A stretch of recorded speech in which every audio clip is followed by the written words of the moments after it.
Hello viewers, a very warm welcome to all of you. Let me type hello here for you.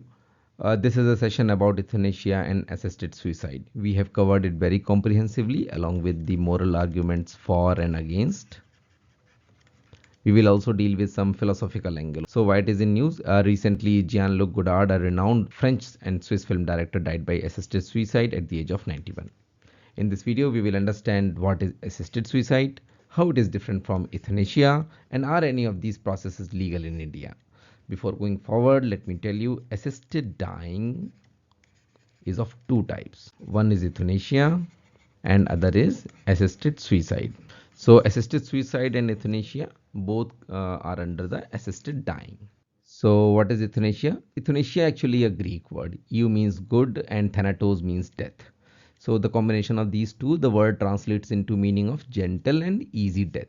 Right. If you remember this 2010 movie Guzarish, in which Hrithik Roshan played a role of a paralyzed musician turned radio jockey, who was seeking a permission to end his life. So in 2010, the word euthanasia becomes very popular among the public due to this movie. So, well, moving forward, euthanasia is the act of intentionally ending a life to relieve a person from suffering. For example, a lethal injection administered by a doctor. Fine. So, here the doctor is administering the lethal injection to end the life. So, this is euthanasia. So euthanasia can be classified into two types. One is active and passive euthanasia and other is voluntary and involuntary euthanasia. This is the primary classification, active and passive euthanasia. In active euthanasia, active substance is given to end the life of terminally ill patient, right? It is legal in few countries like Belgium, Luxembourg and Canada, with certain limitations in Switzerland and Germany. It is illegal in India, that we will see later in the slides, and we will also see some developments. What are the developments that leads to the enactment of the law that validates passive euthanasia? In passive euthanasia, it involves simply stopping a life-saving treatment or a medical intervention with the consent of the patient or a family member representing the patient. Fine. So what we understood from this, in active euthanasia, some substance is given to end the life, and in passive euthanasia, life support system is withdrawn, right? In voluntary and involuntary euthanasia, what happens?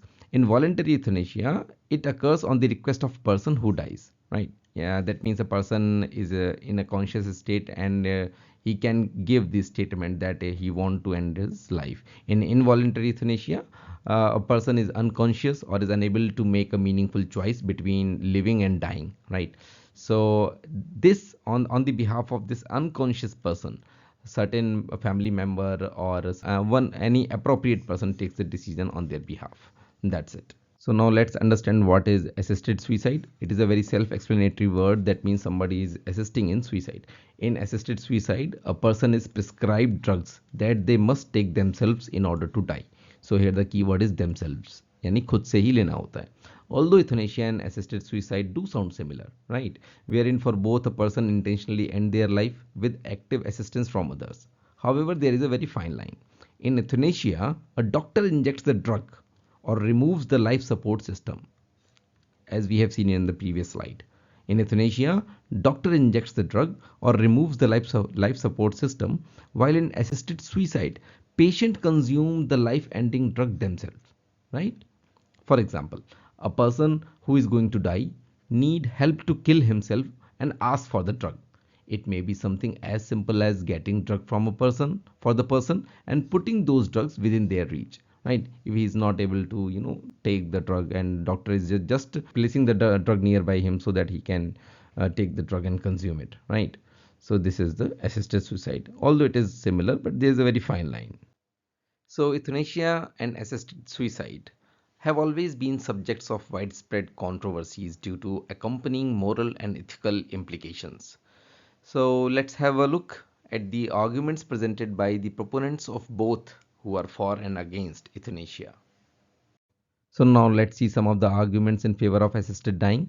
Number one, human beings should have the right to be able to decide when and how they die, based on the principle of autonomy and self-determination, right? Principle of autonomy and self-determination. Second, it reduces the needless pain and suffering of not only patient, but it can help to shorten the grief and suffering of loved one also, right? A person has the right to die with dignity. And the fourth, death is a private matter and the state should not interfere with the individual's right to die. And the philosophical argument, euthanasia satisfies the criteria that moral rules must be universalizable. So to check the moral and ethical side, we have taken two famous philosophers. One is Emmanuel Kant and other is Jeremy Bentham. So very commonly accepted principle in ethics is of Immanuel Kant, who says that only those ethical principles that could be accepted as a universal rule should be accepted, right? That means you should only do something if you are willing for anybody to do exactly the same thing in exactly similar circumstances, right? So this is the concept of Immanuel Kant. Now what the Jeremy Bentham says in his concept of utilitarianism, he says it is the greatest happiness of the greatest number that is the measure of right and wrong. So according to the Jeremy Bentham, whether you want to check the righteousness of your action or judgment, you just apply this scale, greatest happiness of the greatest number. So utilitarianism deals with total human happiness, not just that of the patient. So as per a utilitarian concept, the negative effect on the persons around the patient, family, friends, medical staff, would outweigh the benefit to the patient. So it is very hard to measure the happiness collectively or objectively. Then according to this concept, you can go to the family of the patient and the persons who are taking care of the patient and talk to them whether you are happy with his death or not, and you can take the decision according to that. So this is the another side of the arguments. So let's see some other arguments. Taking a life is morally and ethically wrong, and it could also weaken society's respect for the sanctity of life. Right? This can be a one. People with certain disability will become more prone to it, and they may feel themselves as a burden to the society, and they will, more easily opt for the euthanasia. Right? And we have seen in movies and real life also, doctor says कि अभी नहीं दवा की नहीं दुआ की ज़रूरत है. So when it comes to the life and death, science sometimes fails, right? So ये भी एक argument हो सकता है. So now let's have some arguments against euthanasia and assisted dying. So number one, in several religions, euthanasia is seen as a form of murder, and it is morally unacceptable. A society views an action which has primary intention of killing another person as inherently wrong, in spite of patient consent. And a patient may also feel that they become a financial, emotional, and mental burden on their family, and they might be psychologically pressured into consenting, right? And Article 21 of the Constitution of India says no person shall be deprived of his life or personal liberty except according to the procedure established by law. But euthanasia or assisted dying is an unnatural termination or extinction of life, and therefore it is inconsistent with the concept of right to life. Fine. A religious argument can be a man should not interfere in God's cycle of life, death, and karma. So these are all the arguments against euthanasia and assisted dying.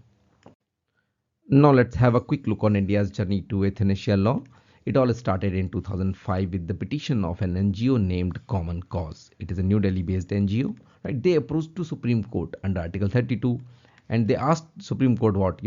They said, please declare right to die with dignity is also a fundamental right under Article 21, right? And in 2011, and while hearing Aruna Shaunbaug's case, this is a very important case. You just learned this, Aruna Shaunbaug. Whenever the question comes on assisted suicide or euthanasia, you have to mention this. It is a very landmark judgment.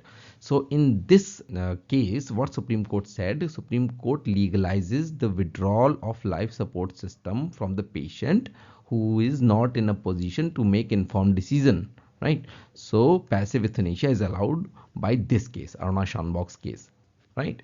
And what happened in 2018 on March 9th, Constitution Bench decided that right to life with dignity under Article 21 also includes right to die with dignity. So the 5 judges bench comprising Deepak Mishra, he was a CGI that time, and others are A.K. Sikri, A.M. Khanvilkar, D.Y. Chandrachud, and Ashok Bhushan. Unanimously said that right to die with dignity is a fundamental right. And later on, they issued the direction to the union government to, allow the person or terminally ill patient to execute living wills for appropriate action in the event that they are admitted to hospitals. So these are the developments. So in India, passive euthanasia is allowed and it is legalized. So finally, what is India's legal position? In India, active euthanasia is a crime, and section 309 of Indian Penal Code deals with the attempt to commit suicide, and section 306 of IPC deals with the abatement of suicide. So both the actions are punishable. And in March 2018, Supreme Court recognized the living will for those who are brain dead. So before coming to conclusion, I just request you guys to do subscribe the channel. It motivates us. And now let's see, how do we conclude it? Euthanasia is one of the most perplexing issues which the courts and legislatures all over the world are facing. We should look at the brighter side of it than just thinking of it being abused. So you can write these lines in conclusion, right? So now I leave you with the thought of the John Dryden, an illustrious English author who considers life a cheat and says that man favor the deceit. No one considers that the goal of life is the grave. So thank you for all your patience. See you soon in the next video. Till then, good night.